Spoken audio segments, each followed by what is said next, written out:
Los misioneros predicaron, plantaron la iglesia en la ciudad de Tesalónica.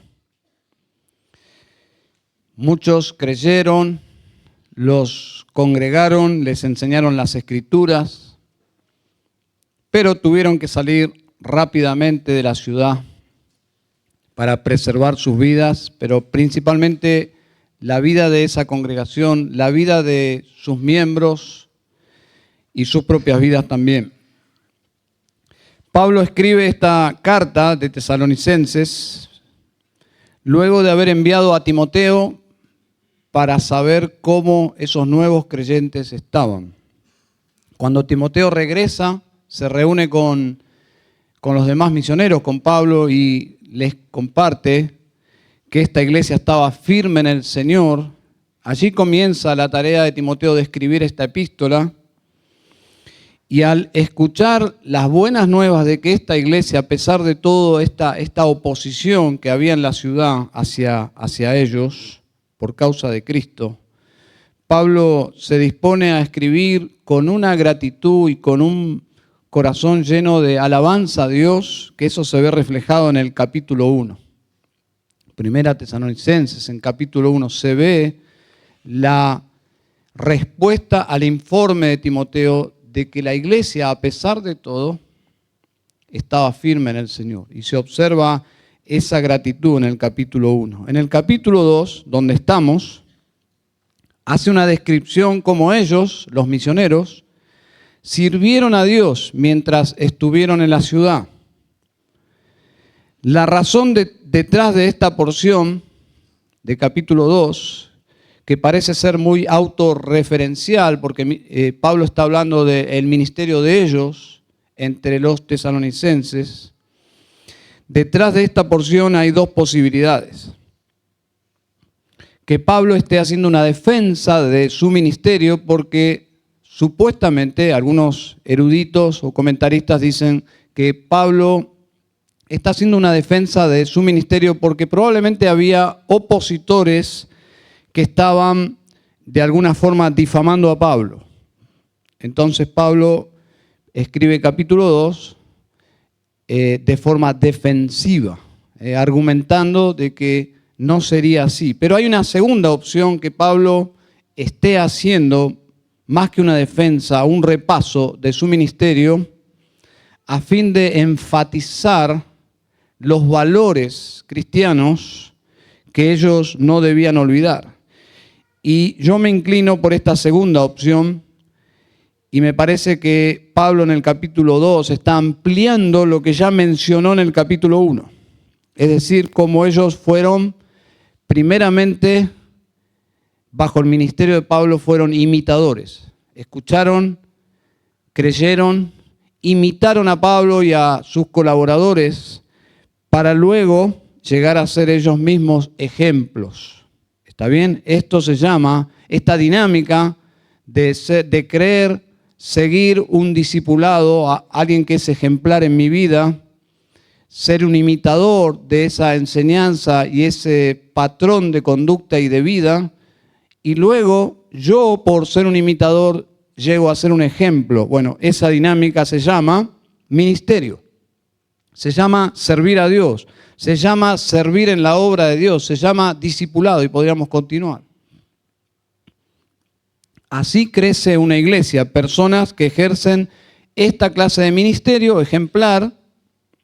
Otros son impactados por el mensaje, creen. Esas mismas personas siguen este discipulado, se convierten en ejemplo. Y luego estos que fueron imitadores y ahora son ejemplos, se involucran en la vida de otros que llegan a ser imitadores y esos imitadores, y así continúa el proceso. Eso es lo que la Escritura le llama el ministerio de una iglesia. Y todos sus miembros deben estar directa o indirectamente envueltos en este proceso. La dinámica se repite y los años van pasando y la historia de la iglesia es básicamente eso. En el capítulo 2 Pablo está repasando esos valores que ellos ejemplificaron para los tesalonicenses. Valores, y le colocamos un nombre, valores no negociables. ¿Está bien? Ese es el título de esta serie. Valores no negociables de la vida cristiana. Primera Tesalonicenses capítulo 2. Estoy haciendo un repaso porque sospecho que muchas personas no estuvieron, se han añadido a esta serie y es necesario también para los que no hacer un repaso. Entonces, vamos a definir nuevamente qué es un valor no negociable. Esta definición es lo que uno encuentra en Internet. Se refiere a principios o estándares de índole moral, ético o propósito que una persona o entidad considera fundamentales y no está dispuesta a comprometer bajo ningún concepto o circunstancia. Es por eso que años atrás una famosa compañía fue tapa de todos los diarios porque quebrantaron sus propios valores no negociables. Uno de esos valores era no contaminar el medio ambiente. Y pasaron por alto ese valor no negociable haciendo vehículos, no voy a decir la marca porque no quiero difamar su vehículo, quizás usted tiene esa marca, pero esa compañía transgredió sus propios principios y fue un escándalo.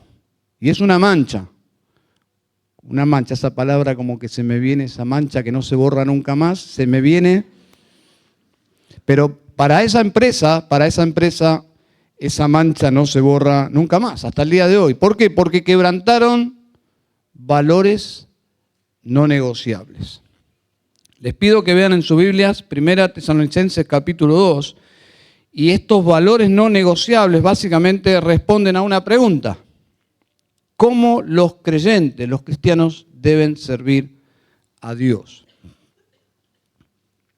El primer valor, que ya lo hemos visto y estoy repasando, lo encontramos en los primeros versículos, pero para simplificar la expresión en el versículo 2, tuvimos el valor confiados en nuestro Dios. Allí Pablo les está mostrando la clase de vida que ellos debían hacer. La vida cristiana transcurre en medio de conflictos, por lo tanto necesitan valor, necesitan confiar en Dios. Entonces la vida cristiana es planteada allí como soldados. La vida debe ser abordada como soldados. Luego el segundo valor que ya hemos visto y responde a la pregunta ¿cómo debemos servir a Dios? Es en el versículo 4, solo para resumir. Debemos servir a Dios con una única motivación en mente, que es agradar a Dios, serle agradables a Dios. Y esto es servir como adoradores, versículo 4, no como agradando a los hombres, sino a Dios que examina nuestros corazones. De alguna forma debemos intentar vivir nuestras vidas como un acto de adoración a Dios. Los puritanos interpretaban la vida así, interpretaban que el escenario donde Dios desplegaba su sabiduría y su gloria era por medio de su iglesia, pero ¿cómo vivía su iglesia? Como un acto de adoración, motivados por todo lo que hacemos como un acto de gratitud a Dios. Y esa es la clase de vida que Pablo y sus colaboradores intentaron imperfectamente demostrar para estos nuevos creyentes. Hoy vamos a ver el tercer valor no negociable que responde a la pregunta ¿cómo debemos servir a Dios? Y la respuesta es con la meta de ministrar vidas. Con la meta de ministrar vidas. Y eso habla de encarar o vivir nuestras vidas como ministros del Evangelio. Entonces, el propósito de capítulo 2 es hacerle recordar a ellos ese tiempo juntos, lo que Pablo hizo por ellos, lo que Pablo logró en la vida de ellos a fin de establecer un modelo. Y hay tres palabras que definen el ministerio de estos misioneros, de Pablo y sus colaboradores. Y no solo fue un modelo, porque a veces nos podemos quedar con aquel tiempo, es decir, el primer siglo, la relación de Pablo con los tesalonicenses. Pero recuerden, si bien esta carta no fue escrita a nosotros, fue escrita para nosotros. Y ahí es donde nosotros debemos conectar estas verdades con nuestras propias vidas. Entonces les animo a ser persuadidos con estas verdades. Hay 3 palabras que son un modelo, no solo para los lectores originales, sino también para nosotros. Y permítanme resumirlo así. Primera palabra, relación. Segunda palabra, ejemplo. Y tercera palabra, influencia. Observen versículos 7 y 8, relación. Dice, más bien demostramos ser benignos entre vosotros como una madre que cría con ternura a sus propios hijos. Relación. Pero, ¿qué tipo de relación? Bueno, afectuosa. Afectuosa. Sin dudas, los nuevos creyentes generan afecto, generan un profundo amor por ellos, una ternura espiritual en un sentido porque son nuevos creyentes, son bebés espiritual. La iglesia debe tener esa visión de los nuevos creyentes como bebés espiritual que Dios coloca bajo nuestro cuidado. Así es como Pablo como Pablo se relacionó con ellos. Habla de benignidad. Entonces somos responsables de guiarlos con la palabra de Dios, en amor. Cuando una persona manifiesta creer en Jesucristo entre nosotros, enseguida, de alguna forma, muchas veces de forma informal, aunque lo sabemos, se comienza un estudio bíblico, un discipulado, porque es parte de es la gran, justamente, responsabilidad que la iglesia tiene para con los creyentes. Y versículo 8 dice, pues llegasteis a sernos muy queridos. Es decir, este afecto se fue desarrollando a medida que Pablo iba caminando con ellos en esta nueva vida espiritual. Y eso es lo que sucede por experiencia, ¿no? Cuando estamos intentando a ayudar espiritualmente a un nuevo que tiene hambre, preguntas por la palabra de Dios, y vemos que va implementando la palabra de Dios en su vida, va caminando por fe, eso va creando un vínculo afectuoso. Y la iglesia debe desarrollar relaciones de afecto, centradas en el Evangelio, versículo 8. Dice, teniendo así un gran afecto por vosotros. Dice, nos hemos complacido en impartiros no solo el Evangelio de Dios, sino también nuestras propias vidas, pues llegasteis a sernos muy amados. Y la ilustración del versículo 7 es muy elocuente. Dice, como una madre que cría con ternura a sus propios hijos. No soy madre, pero creo poder entender algo y voy a intentar explicar lo que entiendo que significa esta ilustración. Si yo estoy teniendo un tiempo, porque Pablo tampoco es madre, pero Pablo está usando esta ilustración, él es pastor.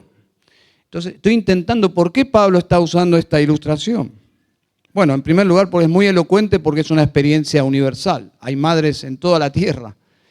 Pero creo que hay algo más, y estaba pensando que cuando yo estoy aconsejando o estoy teniendo una relación ministerial y tengo que decir algo que tiene que salir de la palabra en primer lugar, obviamente, me aseguro que sería el mismo consejo que yo le daría a mis hijos.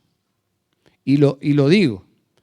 Y me programo para crear un vínculo. ¿Qué le diría yo a esta persona? Tendría que ser lo mismo que yo le diría a las personas que están más cercanas a mi corazón, mis propios hijos. Entonces, creo que Pablo usa esta ilustración para mostrarles la responsabilidad que desarrolló para con ellos a la hora de guiarlos en la vida cristiana. Debe ser bíblico, claro, pero afectuoso. Es lo mejor que puedo decirte porque es la verdad. Ese es el punto. Y si es la verdad, es la misma verdad que yo le diría a mis propios hijos, aunque sea algo difícil de decir. Entonces, este modelo de relación que plantea nuestro pasaje no es, y aquí viene la sutileza, este modelo no es para exigirlo a otros. Esa es una mala aplicación. Este modelo es para aplicarlo a uno mismo. No es una verdad que yo puedo usar para exigir a otros. No, es una verdad para implementar en nuestras propias vidas. Lo que Pablo está recordándoles es como ellos, los misioneros, les trataron a estos nuevos creyentes por causa del Evangelio. Es decir, el Evangelio hace toda la diferencia. Es el Evangelio lo que hace la diferencia. Es así como la iglesia debe tratarse unos con otros, sus miembros. Entonces, ¿cómo debemos servir a Dios? Como ministros del Evangelio, con una meta, relacionarnos con las personas de una forma honesta, afectuosa y responsable. Eso se llama relación, vínculo, relación afectuosa por causa del Evangelio. En segundo lugar, versículo 9, o la segunda palabra es ejemplo. Para que exista una tarea ministerial efectiva, no solo tiene que haber una relación. Hay personas que son muy afectuosas, tienen acceso a las personas fácilmente, tienen llegada, tienen carisma, pero no hacen el ministerio. Es una parte, la relación de afecto. En segundo lugar, para que se dé esta dinámica que mencioné al principio, de ser ejemplos a personas que nos van a imitar para que lleguen a ser ejemplos y que otros sigan ese ejemplo imitándoles. Tiene que ser, en primer lugar, tiene que haber una relación afectuosa por causa del Evangelio, pero en segundo lugar tiene que ser una relación de ejemplo. Versículo 9, porque recordáis, hermanos, nuestros trabajos y fatigas, como trabajando de día y de noche para no ser carga a ninguno de vosotros. Ahí está el punto. No querían ser carga a ellos. Dice, os proclamamos el Evangelio de Dios. Ya he mencionado esto, pero lo repito, que probablemente esté detrás del versículo 9, y creo que Pablo recalca que ellos fueron o no fueron a esa ciudad por ganancias.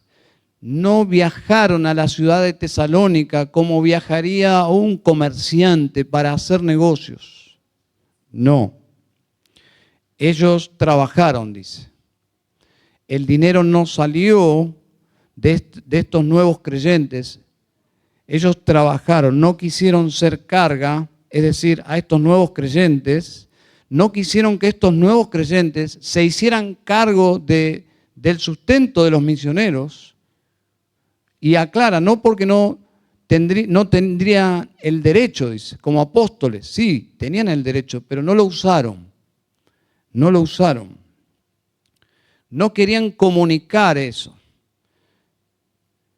Cuando Bruce Lee, pensando en Bruce Lee, abrió su escuela de artes marciales en los Estados Unidos, sus discípulos debían pagar los gastos. Era la única forma de que esa escuela estuviese abierta. Ahora, con el Evangelio no es así.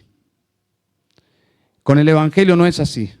El Evangelio debe ser anunciado gratuitamente. gratuitamente. Pablo ni su equipo querían comunicar que por darles el Evangelio ellos debían pagar.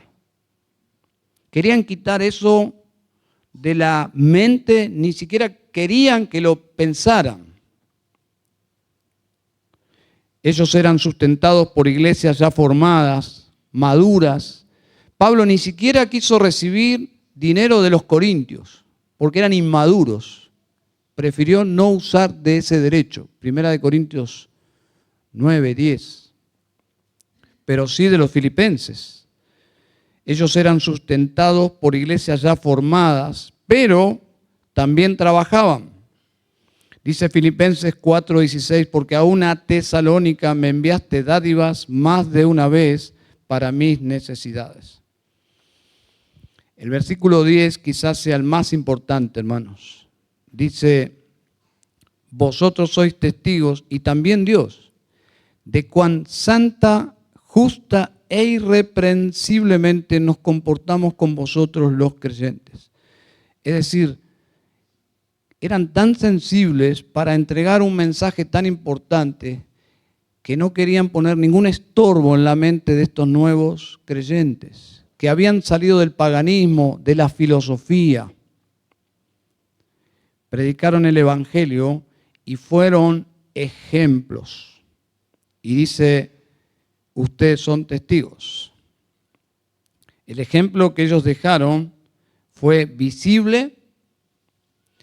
Les demostraron cómo el Evangelio se ve aplicado en la vida, algo tangible, visible, comprobable, transferible, porque Pablo no vivió una vida que era inaplicable, no.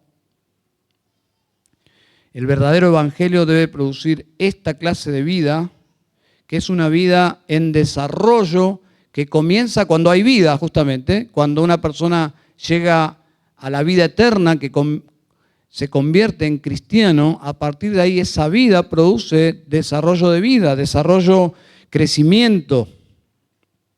Entonces, esa clase de vida es la clase de vida que el Señor quiere para sus hijos. Y Pablo habla de esa clase de vida en tres formas. Usa tres palabras, que es un recurso que Pablo, no solo aquí, sino en otras cartas, usa como para afirmar, la vida cristiana es esto, esto y esto. De alguna forma nos queda más. Bueno, ¿cómo es esa vida que Pablo vivió para que ellos imiten y lleguen también a vivir como Pablo? Bueno, dice, santa, justa e irreprensiblemente. Y déjenme explicar cada palabra rápidamente. En primer lugar, santa, que implica un comportamiento puro, pero esa pureza demuestra que esa persona está separada para Dios. La palabra santa significa una persona separada para Dios. ¿Quién la separó? Dios. Es una obra de Dios. Dios, a quien salva, lo santifica, lo separa para Él. Me gusta mucho ver un programa con mi esposa, mi familia, que habla del trabajo de los policías aeronáuticos en los aeropuertos. Creo que se llama Alerta Aeropuertos. Interesante. Es la increíble habilidad que tienen estas personas para atrapar a los malos. Se les debe escapar un montón, pero algunos atrapan. Y en una oportunidad llega un joven a Italia, al aeropuerto más importante de Roma, solo un equipaje de manos, lo ven sospechoso. En realidad todos son sospechosos, ¿bien? Pero ellos lo ven más sospechoso. Y lo entrevistan y le preguntan, ¿qué viene a hacer? Bueno, vengo a visitar. Bien, y se va a encontrar con un amigo y comienzan a interrogarle y comienzan a oír incoherencias, inconsistencias. Le preguntan si trabaja y dice, no, soy estudiante. ¿Y de qué estudia? Teología. Teología. ¿Es creyente? Sí, mucho, dice. mucho. Lo revisan, abren su maletita, tiene una Biblia, tiene ropa. Le revisan el cuerpo y tenía en su camisa escondido 250 gramos de cocaína. Pero era muy creyente. Lo interesante es cómo los policías lo empiezan a verduguear. Qué creyente que es usted, ¿eh? Una absoluta contradicción. Y los policías se lo mencionan. Lo atraparon. Lo atraparon. No era un joven de Dios, como pretendía ser. Era un simulador. Simulaba ser un creyente. Los hombres y mujeres de Dios son santos, pero no significa que son perfectos. Ni siquiera significa que debemos simular ser perfectos. Eso sería una locura. Sería una carga demasiado pesada para llevar. Si santidad, la santidad que Dios quiere que nosotros vivamos en este mundo es demostrarle al mundo que somos perfectos, eso sería una angustia desesperante. No es eso santidad. En la Edad Media, santidad significaba que te tenías que apartar, literalmente, porque es la idea de la palabra. Tenías que apartarte, tenías que meterte en un monasterio. Algunos iban a un monasterio, otros se subían a un árbol. Estaban los santos de los árboles. Comían, tenían su casa ahí, otros se iban a las montañas, al desierto, y la gente los admiraba porque eran santos. Todo eso fue revertido cuando la iglesia volvió a la Biblia. Cuando vuelve a la Biblia se dan cuenta, nada más lejos de la verdad. Todos somos santos. Los que estamos en Cristo somos santos, porque al creer en Cristo, Dios nos santifica, nos separa para Él. Ya no somos nuestros, ya no somos del mundo, ya no somos del diablo, somos de Cristo. Y somos santos, santos separados para Dios. Ya no vivimos en el pecado, pero todavía pecamos. No lo practicamos, pero aún somos pecadores. Lutero lo dijo mejor que yo, lo dijo en latín. Dijo simultáneamente justos y pecadores. Justos y pecadores. Todos los creyentes somos santos. Todos, aún los corintios. Todos los corintios, un desastre esa iglesia. En el capítulo 1 dice los santos. Y luego dice llamados a ser santos. Efesios 1:1 dice Pablo, apóstol de Cristo Jesús, por la voluntad de Dios, a los santos que están en Éfeso. Hebreos 3:1, por tanto, hermanos santos, todos los creyentes son santos. ¿Por qué somos santos? Porque Dios nos apartó para Él en Cristo. Es decir, Dios nos ve santos, pero somos llamados a vivir según lo que somos. Y cuando vivimos de una forma incoherente, el mundo lo sabe.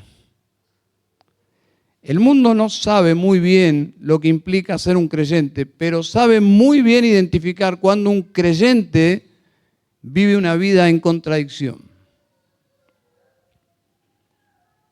Hace unas semanas atrás, en el mundo reformado, recibimos la triste noticia de un predicador icónico, fiel a las Escrituras, con un legajo maravilloso. Recibimos la noticia que este hombre incurrió en una caída moral. Y la versión que la iglesia oficialmente dio fue una conducta inapropiada. Y esa expresión es una expresión que usan los militares en Estados Unidos. Cuando un militar incurre en una transgresión, en una contradicción contra el uniforme que representa una fuerza, le llaman, incurrió en una conducta impropia. ¿Qué significa?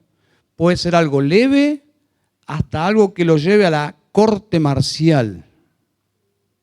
Conducta impropia. ¿Impropia de qué? Del uniforme que debe honrar. Bueno, esa es la idea, hermanos. Nosotros somos simultáneamente justos y pecadores, pero debemos conducirnos según lo que somos delante de Dios. Dios dice que somos santos. ¿Qué significa? ¿Que ya no pecamos más? No, significa que estamos apartados ya para Dios y que nuestra lucha con el pecado es en serio, porque estamos representando a un Dios santo. Pero nosotros sabemos que no somos santos. Pero la investidura que se nos dio en Cristo Jesús nos obliga a andar como Él anduvo. Y cuando los cristianos viven una vida en contradicción, es un escándalo, no solo en la tierra, sino en el cielo. Principalmente en el cielo. Y Pablo quiso, no por un tema de orgullo, demostrarle a ellos que la vida cristiana es una vida de santidad. Dice, ustedes son testigos de cuán santamente vivimos. Y luego agrega, justa. Y es la misma dinámica. La misma dinámica. No somos justos. No somos justos.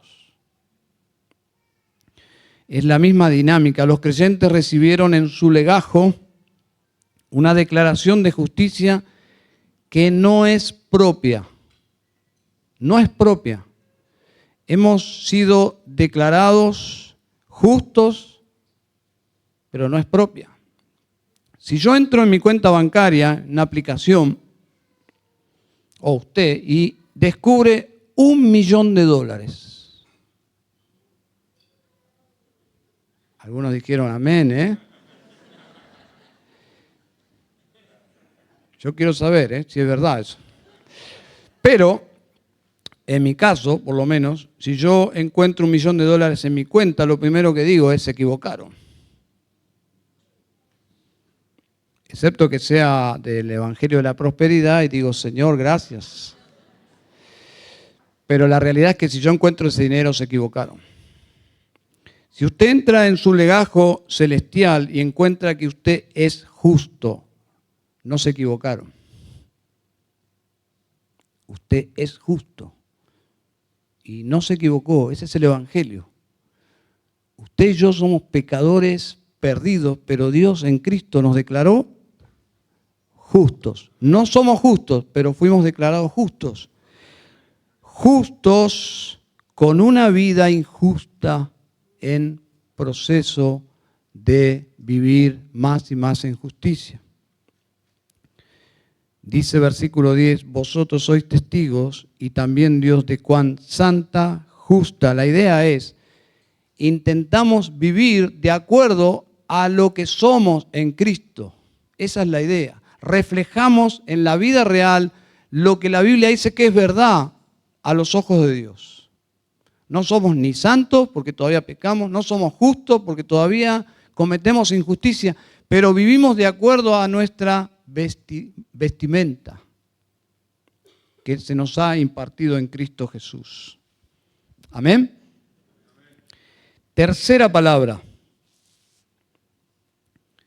Es la palabra irreprensiblemente. Nos comportamos con vosotros los creyentes. La idea es que si vivimos según lo que somos delante de Dios, es decir, santos y justos, por obviedad o como resultado, delante de los hombres, viviremos de forma irreprensible. Esa es la idea. Si tomamos en serio nuestra posición en Cristo, que somos justificados, somos santificados, nuestra vida entre los hombres será una vida irreprensible. Eso significa que nunca encontrarán algo en nuestras vidas que les confirme que somos impostores. Eso es básicamente, no es que Pablo era perfecto. Pablo era humano, tan humano como nosotros, con debilidades, con tentaciones, pero era maduro y desarrolló una visión para relacionarse con ellos de influenciarlos, de bendecirlos, sin demandar nada, simplemente perseguir la madurez y el desarrollo espiritual de ellos. Y vivió de tal forma, no para exaltarse a sí mismo, porque eso puede ser un engaño del corazón, querer vivir como un creyente, simplemente para que digan, wow, qué gran creyente, y ese no es el punto es, este es un creyente, qué gran salvador que tienen los creyentes, que viven de esta forma para honrar a su Salvador. Entonces, irreprensible no significa perfectos. No deberíamos ni siquiera desear dar esa impresión porque sería algo agotador. Muchas personas intentan en sus propias fuerzas mantener un balance en la vida que no es posible. Esta vida tiene que venir de Dios, derramada en nosotros, y así es como la Biblia plantea la vida cristiana. Que se debe avivar cada día por nuestra relación con Dios, obviamente, pero la vida ya está implantada en nosotros. Entonces, ¿cuál es la diferencia? La diferencia entre una persona que está viva y que está muerta es la lucha contra el pecado. Somos honestos, los creyentes somos honestos. Yo no sé si les ha pasado a ustedes, pero cuando uno se identifica como creyente, los demás están observándote para que a la mínima falla te señalan. ¿Cómo te sentís con eso? Espero que tu mundo no se venga abajo y digas, ya está, fallé. Hermanos, cuando te señalan, decirle, Satanás lo hace todo el tiempo, pero Cristo Jesús murió por mí. Y ninguna condenación hay para los que están en Cristo Jesús. Yo alguna vez, podés decirle así, ¿no? Alguna vez yo te hablé del evangelio de Dardo Leandi. Te dije que había salvación en mí. Yo soy como vos, un pecador perdido que fui a Cristo. Tenemos que dejar muy en claro eso. No somos superiores, somos simplemente redimidos, pero fuimos esclavos. Entonces, cuando fallamos, somos pecadores. Claro que si la falla es te robaste un banco, es otra historia, ¿no? Pero estoy hablando de las debilidades comunes. Pero tiene que notarse que hay vida en vos. Tiene que notarse que hay vida. ¿Y cuál es la diferencia? Mi lucha honesta contra el pecado. Porque tentaciones tenemos y caídas, pero no somos impostores. No hay cocaína en nuestras camisas. Nos pueden revisar. Van a encontrar que somos falibles, que somos vulnerables, que somos tentados, que somos como ellos. Pero simplemente hay una gran diferencia. Estamos vivos en Cristo Jesús. Y ya el pecado no me controla ni me satisface. Me atrae, sí, por momentos me atrae, me seduce, pero sé que es un engaño.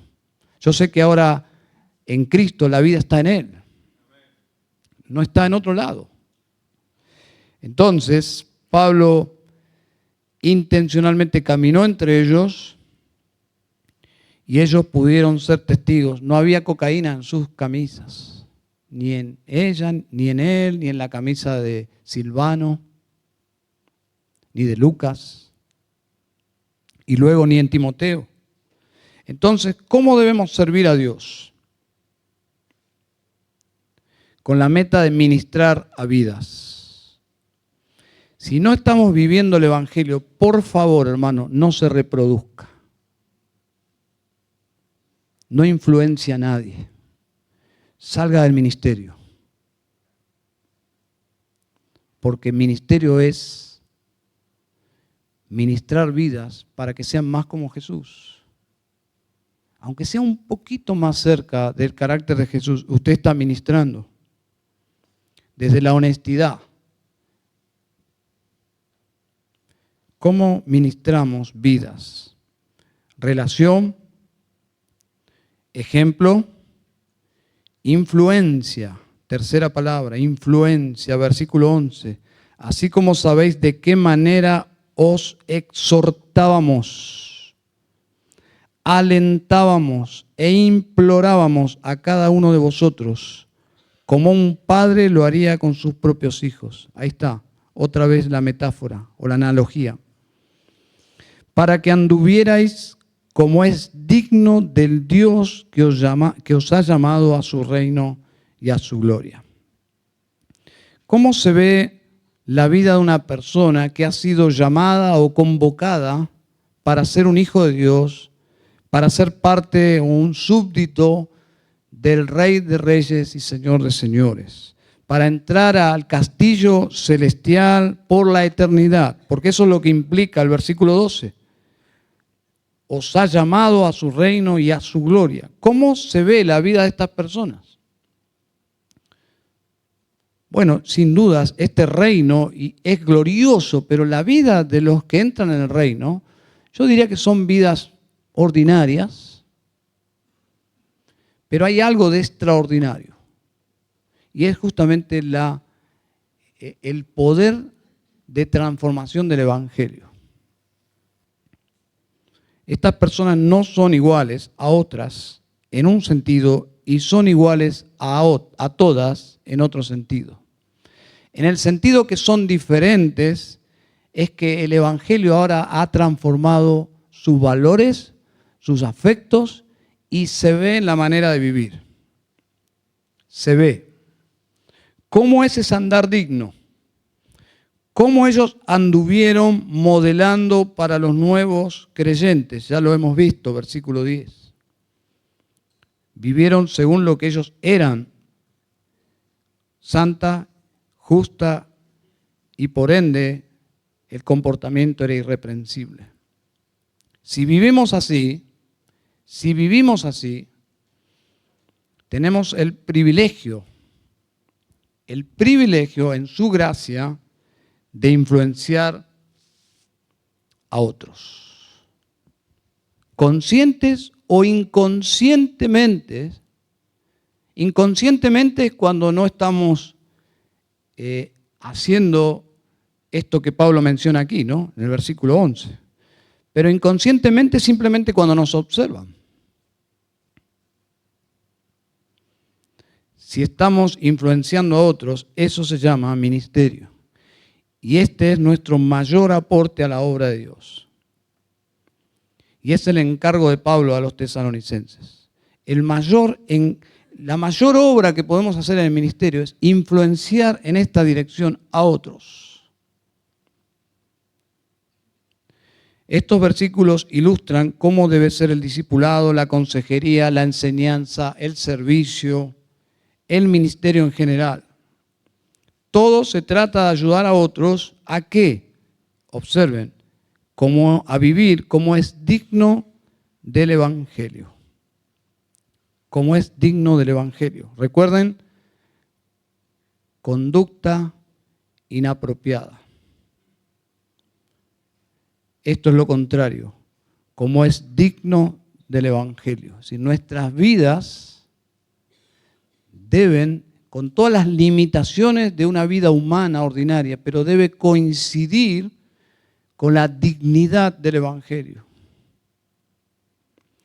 Hay mucho que aprender de las cartas del Nuevo Testamento porque casi todos los escritores del Nuevo Testamento querían influenciar por medio de sus escritos a los creyentes en esta dirección.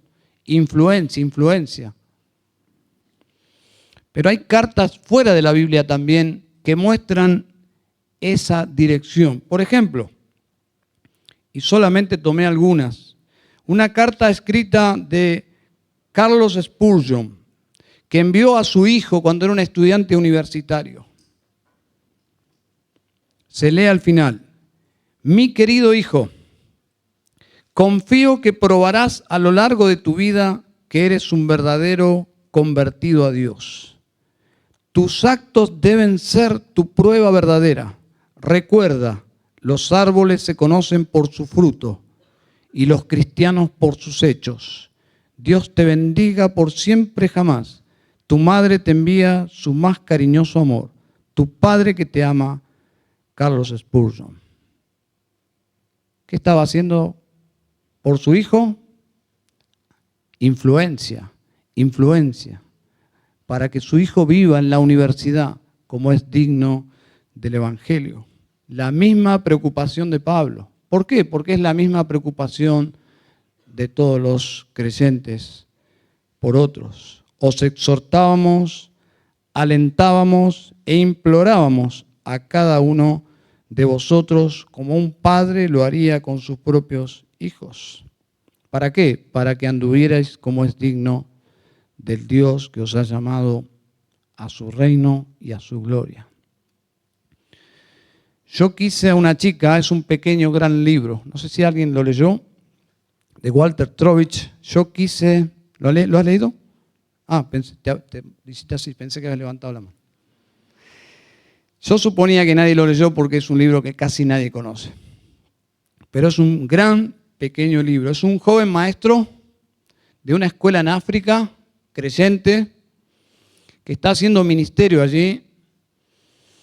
Y este joven maestro de escuela en África, creyente, le confiesa por carta a su mentor cristiano, quien lo había evangelizado, lo había discipulado, lo había aconsejado, que ha pecado sexualmente.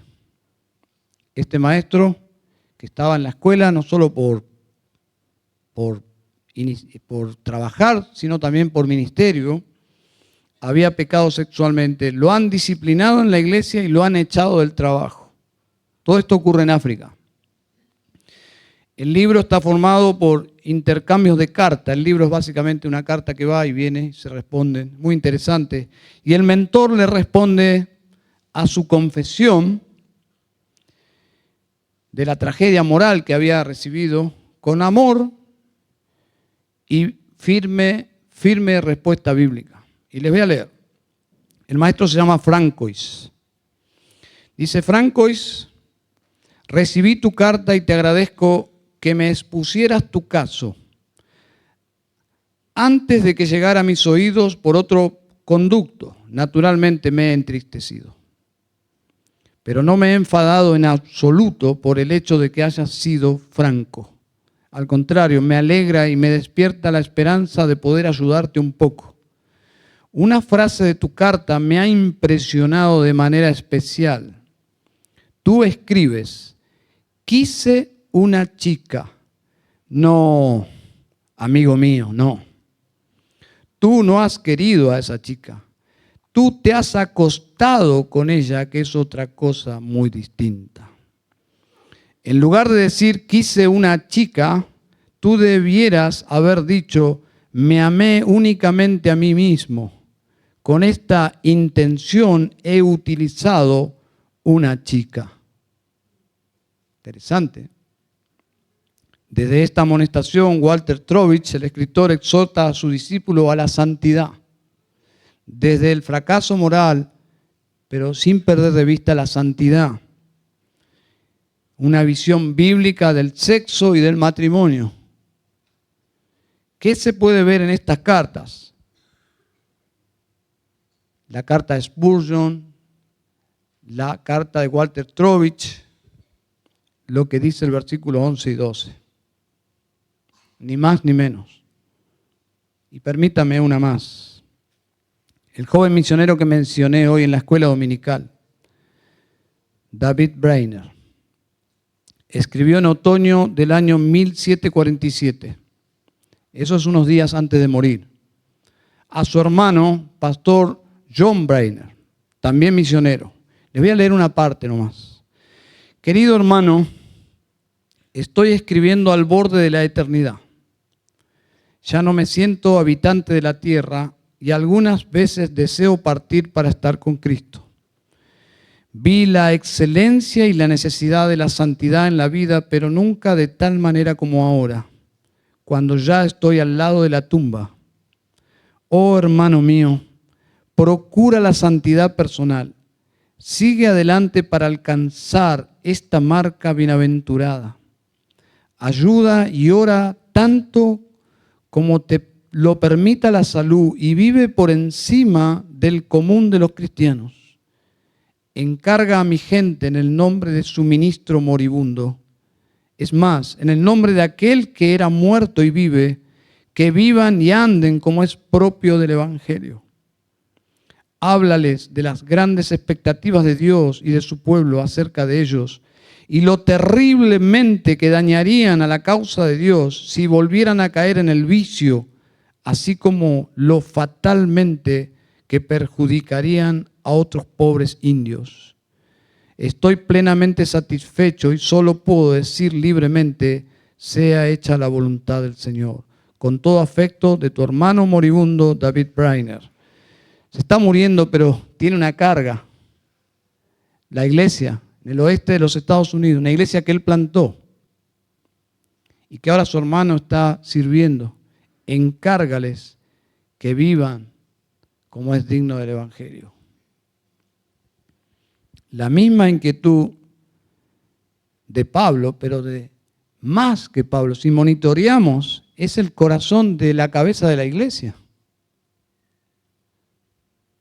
Dice, os exhortábamos y alentábamos e implorábamos para que anduvierais como es digno del Dios que os ha llamado a su reino y a su gloria. ¿Qué quiero demostrar con estos ejemplos? Que la vida se trata de ministrar a otros, exhortarles por medio de la vida y de las palabras a vivir una vida digna del Evangelio. Tus mejores amigos deberían tener este propósito para con tu vida. ¿Cómo debo servir a Dios? ¿Qué son esos valores que Pablo comunica para estos nuevos creyentes? Básicamente, lo resumo, la vida cristiana es vivir como soldados. Una vida de confianza en Dios cuando se sufre oposición y problemas. La vida cristiana se vive como siervos de Dios, una vida centrada en servir a Cristo sin otra motivación que adorarle a Él. Como adoradores, fue el último sermón, y este último como ministros de Cristo. Es una vida dedicada a influenciar a otros para que vivan dignamente para el Señor. No solo voy a hablar, sino voy a intentar, con mis limitaciones, a ejemplificar de qué se trata la vida cristiana. Vamos a orar al Señor.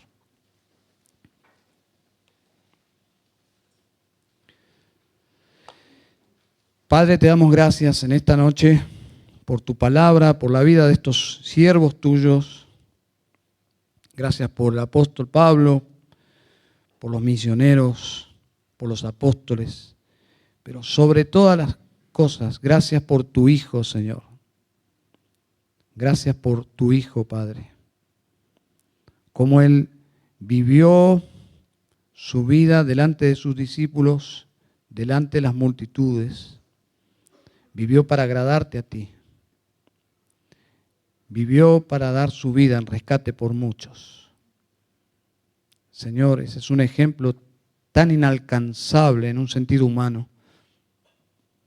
Y te pedimos que nos ayudes, nos fortalezcas, nos empoderes por tu Espíritu, con tu palabra, por medio de todos los recursos de gracia disponibles para vivir para honra y gloria de Cristo Jesús. Señor, en esta noche quiero pedirte, si hay alguien aquí presente que necesita venir a Jesucristo para recibir esa justicia perfecta y el perdón de sus pecados, que tú nos concedas ese privilegio y gozo, que en este lugar personas pasen de muerte a vida. En medio del seno de esta iglesia, ver el milagro de la salvación, personas pasando del reino de las tinieblas al reino de la luz. Señor, gracias te damos por tu palabra y lo hacemos en el nombre de Jesús. Amén y amén.